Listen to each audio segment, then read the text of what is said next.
Сөсгтэн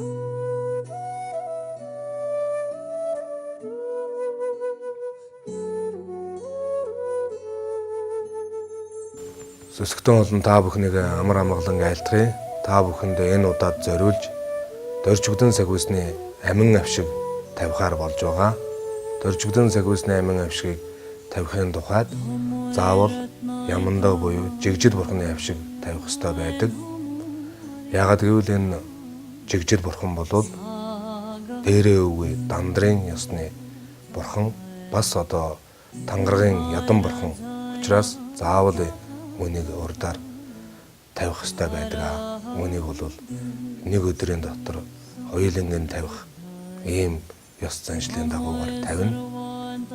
Тэгээд энэ жигжид бурхан ямар гарал үүсэлтэй юм бэ гэхээр зэрэг очир дөрв бурханаас жигжид бурханаас юм дөрж орооломоогоос Лалида базар гэдэг ам залж ирсэн түүхтэй. Лалида базар бол энэ жигжидийн уламжлалыг замбуу төвд дэлгэрүүлсэн. Энэ этхэг төвд Монгол орноо нууц тарны ясанд дэлгэрүүлсэн ийм түүхтэй. Дөржигдэн сагвисны авшигын уламжлал хаанаас улбаатай вэ гэхээр зэрэг богд зонхоогоос дахбуу дөрччан залж ирээд замбуу төвд дэлгэрүүлсэн түүхтэй.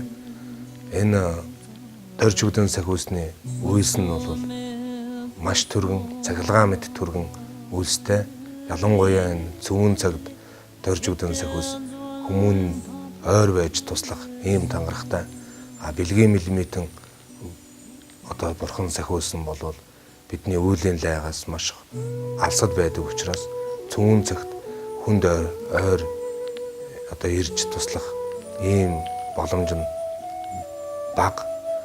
Дөржигдэн сахиулсны тухайд бол өөрөө энэ цөвөн цагийн төрөлхийд нь тусыг үзүүлнэ гэсэн ийм тангарахтай учраас үйлс нэг төргөн энэ дөржигдэн сахиулсны авшигыг авснаар бол амирлангүй, дэлгэрэнгүй, эрх хүчний бас одоо маш олон үйлсийг тэтгэн бас сахин ийм ач тустай энэ авшигыг авснаар бол өөрсдийн анхаарал авлага болгож авч болно.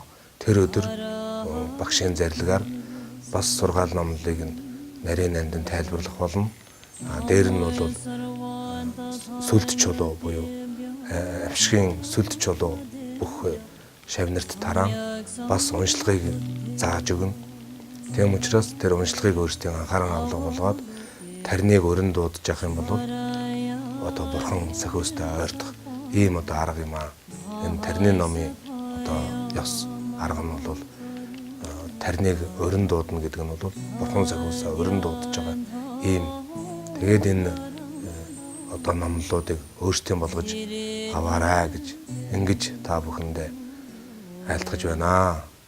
Тэгээ номынхоо авшигын өдөр та бүхэнтэйгээ уулзахын ерөөл тавьж байна. Баярлалаа.